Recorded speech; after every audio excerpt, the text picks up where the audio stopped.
गांव, गरीब, वंचित, पीड़ित, शोषित, दलित, किसान, युवा, महिला, इनको अगर ताकत दी है, इनको अगर किसी ने आवाज दी है, इनको किसी ने विकास किया है, तो वह मोदी जी के नेतृत्व में भारतीय जनता पार्टी ने किया है।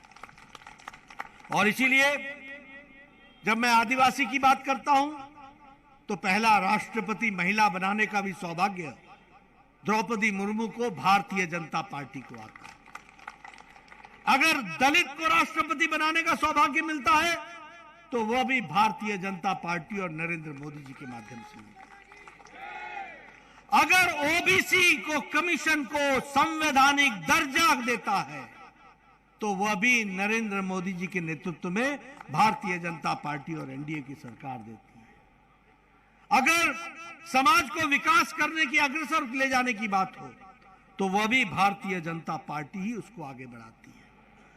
और इसीलिए आपने अभी दिलीप भाई का वक्तव्य सुना, मैं गुजराती में समझ रहा था। वो पानी की बात कर रहे थे। उन्होंने बताया कि किस तरीके से उन्होंने चंदसामा की समस्याओं को सॉल्व करने का प्रयास किया है। इसके पहले ये कंस्टिट्यूएंसी समी के नाम से जानी जाती थी और उस समय आपने 90% नर्मदा का पानी लाकर आपने समी में पानी पहुंचाया था। और आज आपने चंदसामा में आपने सुजलाम सुफलाम के माध्यम से पाइप से पानी पहुंचा करके हमारे नहरों को हरा भरा करके पानी से भर के और सिंचाई का काम आगे बढ़ा रहे हैं। ये हम सब लोग जानते हैं। अभी इन्होंने ये 4 लेन की बात आपके सामने की, कोई 2 लेन, कोई 4 लेन, कोई हाईवे, आईटीआई का कॉलेज खोल करके दिया, साइंस कॉलेज का जमीन आपने अलॉट करा दी है। और उसी तरीके से चंदसामा पाटन जिले में सबसे ज्यादा लिटरेसी वाला शिक्षित कंस्टिट्यूएंसी बन गई है, वह भी हमको याद रखना चाहिए। इसलिए ये रिपोर्ट कार्ड लेकर के लोगों के बीच में जाना, कभी आपने सुना कि कांग्रेस पार्टी के लोग रिपोर्ट कार्ड लेके जाते हो? कभी कोई कांग्रेस का नेता ने बताया कि ये हमने करके दिया? कभी वो नहीं कहेंगे, क्योंकि उन्होंने सिवाय अपने घरों को भरने के, सिवाय अपने रिश्तेदारों को नौकरी देने के, सिवाय अपने भाई भतीजावाद की चिंता करने के सिवाय उन्होंने समाज की कोई चिंता नहीं की। प्रदेश की, इलाके की, समाज की चिंता की है तो भारतीय जनता पार्टी ने की है और दिलीप भाई ठाकुर ने आपके इलाके की चिंता की है। और इसीलिए अब आप देखिए 75 साल आजादी को हो गए, 75 साल, और लगभग 70 साल तो आपको एक अच्छे इलाज के लिए आपको चिंता करनी पड़ती थी। दिलीप भाई, आप शायद एमएलए 98 में बने थे, कब? 99 में आप एमएलए बने थे। आपको याद होगा कि आपके समय में आप गरीबों के लिए दिल का ऑपरेशन करने के लिए आप 1 लाख रुपए, 1.5 लाख रुपए स्वास्थ्य मंत्री और मुख्यमंत्री से मांगते थे। मैं ठीक बोल रहा हूं? और आपको कई बार 75,000 मिलता था, कई बार 1 लाख मिलता था। अब इलाज कराएं, मरीज बचेगा कि नहीं बचेगा मालूम नहीं। एक समय था जब आप कोई लीवर का ऑपरेशन कराना होता था गरीब आदमी का, तो आप लिखते थे कि हमको 2 लाख चाहिए, हमको 3 लाख चाहिए। कभी मिल जाता था, कभी नहीं मिलता था। लेकिन प्रधानमंत्री मोदी जी जब देश के प्रधानमंत्री बने और उन्होंने मुझे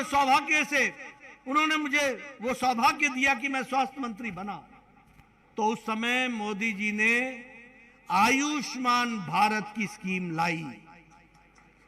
और उस आयुष्मान भारत की स्कीम में 10 करोड़ 74 लाख परिवार, यानी 50 करोड़ लोग। और ये 50 करोड़ लोग कौन थे? रेड़ी वाला, फेड़ी वाला, रिक्शा वाला, ठेले वाला, ऑटो रिक्शा ड्राइवर, बस का क्लीनर, बस का ड्राइवर, ट्रक का ड्राइवर, बैलगाड़ी चलाने वाला, टांगा चलाने वाला, कूड़ेदान से प्लास्टिक इकट्ठा करने वाला, ऐसे गरीब लोगों को 50 करोड़ लोगों को 5-5 लाख रुपए का सालाना हेल्थ का कवर दिया, स्वास्थ्य के लिए, इलाज के लिए पैसा दिया, तो आदरणीय प्रधानमंत्री मोदी जी ने दिया। और यहां डबल इंजन की सरकार रही, मुख्यमंत्री अमृतम योजना के तहत भी 41 लाख लोगों को इस तरीके का, गरीब लोगों को इलाज के लिए, सालाना इलाज के लिए पैसा दिया गया।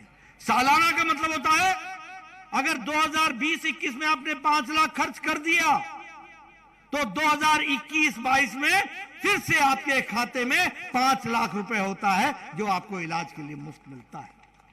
यह परिवर्तन आया। कभी आपने सोचा था कि गुजरात को all India institute of medical sciences मिलेगा?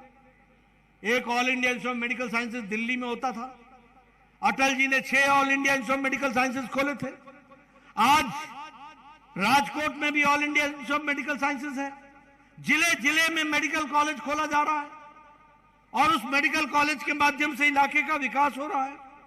उसी तरीके से जन औषधि केंद्र को खोलने का काम हमारी सरकार ने उठाया है और इसी तरीके से आज डॉक्टर बनने की सीटें 43% बढ़ गई हैं। पोस्ट ग्रेजुएट की सीटें 80% बढ़ गई हैं।